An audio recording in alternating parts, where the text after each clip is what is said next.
LCM বের করে নিব। 3 আর 2 এলসিএম হবে 6, আর 3 কে যদি 6 দিয়ে ডিভাইড করি তো 2 আসবে, আর 2 কে যদি x দিয়ে পূরণ করি তো 2x।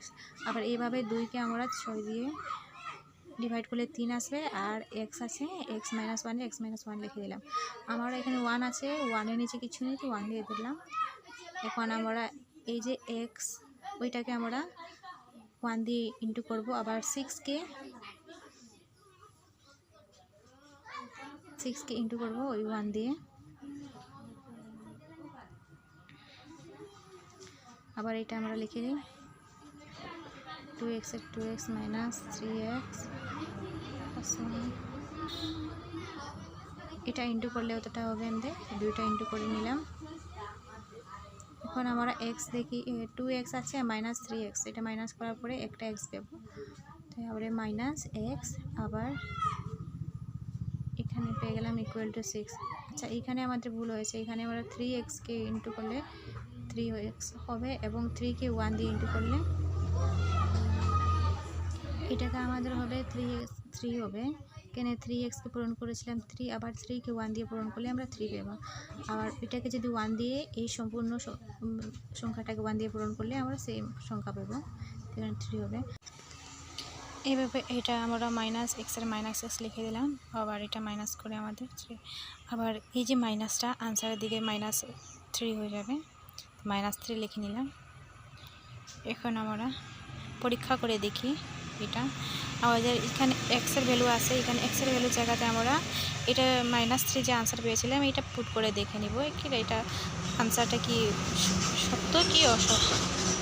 আমার 3 আর 3 ক্যান্সেল হয়ে গেছে, রয়েছে -1, এবং এখানে আমরা পেয়ে গেছি -1 সমান চিহ্ন পেয়ে গেছি, মাইনাসে মাইনাসে প্লাস, +4 +4/2 আমরা -1 এটাকে ক্যান্সেল করতে পারি, এদিকে আর পরে প্লাস হবে 2 দুগুণে 4। এটা তাহলে এটা আমরা এইভাবে লিখে দিই -1 +2 প্লাসে মাইনাসে মাইনাস, আনসার হবে -1। তো এটা আনসার আমরা পরীক্ষা করে দেখেছি যে আমরা এই আনসারটা পেয়ে গেছি, তার এই উত্তরটি সত্য এই সমীকরণটি। এবার আমরা চলো কোশ্চেন 2টা করে দেখি। আমরা এখানে দেওয়া আছে x/6 - 2/3 = n/3 + 5/6। আমরা এটাকে এইভাবে করে নিই, এটাকে এলসিএম বার করে নিব। 3 আর 6 কীভাবে এলসিএম বার করতে পারি, 3 হবে 3 দুগুণা 6, এবং 3 একে 3 দুগুণা 6, আমরা এলসিএম পেয়ে গেলাম 6। আবার 6কে যদি 6 দিয়ে ডিভাইড করি তো 1 পাবো, তো x দিয়ে পূরণ করলে আমরা এনে লিখে দিব। -3কে 6 দিয়ে ভাগ করলে 2, আবার 2 দুগুণা 4 = এটাকেও আমরা যদি এলসিএম বার করি তো সেম আমরা 6 পাবো, এটাকে 6 লিখে দিলাম। 3কে 6 দিয়ে ডিভাইড করলে আমরা 2, আর 2কে x n দিয়ে পূরণ করলে 2x, প্লাস এটাকেও 6 দিয়ে ডিভাইড করলে 1 পাবো, আর 5কে যদি 1 দিয়ে পূরণ করি তো 5 5। আবার এখানে আমরা 6 ক্যান্সেল হয়ে গেছে, রয়েছে আমরা n-4 এখানে পেলাম 2x + 5। এখানে আমরা x লিখে নিব, আর এখানে পেয়েছি 2x +2x আছে, তো এদিকে এফালে আসার পরে এটা -2x এনে দিলাম, আর =5 + 5, আর এইদিকে আছে -4, তো এবারে গেলে +4 হয়েছে। এখন 2x এর সাথে যদি x গেলে থাকবে 1x, 5 আর 4 9 পেয়ে গেছি। তো আমরা এই সমীকরণটি পেলাম x, আবার -9 হয়ে যাবে। এখন আমরা এটি পরীক্ষা করে দেখব কি সমীকরণটি কি সমাধান হয়েছে কি হয়েছে না। এখানে লেফট হ্যান্ড সাইড এবং রাইট হ্যান্ড সাইড আমরা পরীক্ষা করে দেখব কি দুইটা কি সমাধান দুইটা কি আনসার সেম হয়েছে, যদি সেম হয়েছে তাহলে এই সমীকরণটির সমাধান হয়েছে। আমরা লিখব এলসিএম এখানে লিখে দিই, এই লেফট হ্যান্ড সাইড এখানে লিখে দিই, এইভাবে লিখে দিলাম। এবং আমরা লেফট হ্যান্ড সাইডে এই কোয়েশ্চনটা এখানে উঠিয়ে নিব। কোয়েশ্চনটা n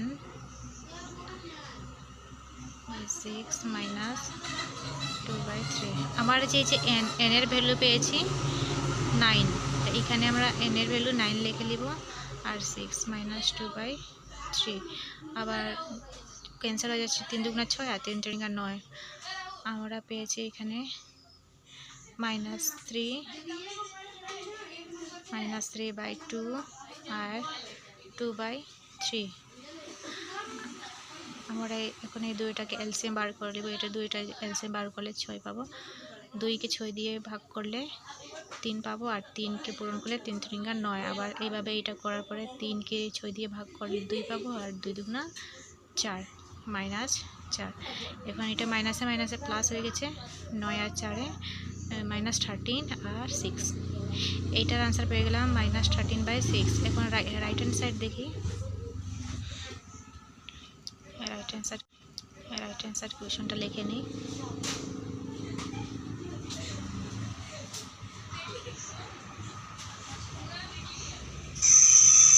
এটা আমরা লিখে নিলাম। এরপরে আমরা n এর জায়গাতে আমাদের যে ভ্যালু পেয়েছিলাম -9 এবং 3 প্লাস 5/6 আমরা সেম লিখে নিলাম। এখন 3 আর 6 এর আমরা এলসিএম বের করে নিব। 3 এর এলসিএম হচ্ছে 6, আবার 3কে 6 দিয়ে যদি ডিভাইড করি তো 2 পেলাম, আর 2কে 9 দিয়ে ইন্টু করলে 9 দুগুণা 18 প্লাস সেম 6কে যদি 6 দিয়ে ভাগ করি তো 1 পাবো, আর 1কে 5 দিয়ে পূরণ করলে 5-একে 5। এটা প্লাসে মাইনাসে মাইনাস করলে -13 আর 6। এখন আমরা দেখতে পাচ্ছি যে লেফট হ্যান্ড সাইড এবং রাইট হ্যান্ড সাইড দুটোটা আনসার কিন্তু ইকুয়াল। তাহলে আমরা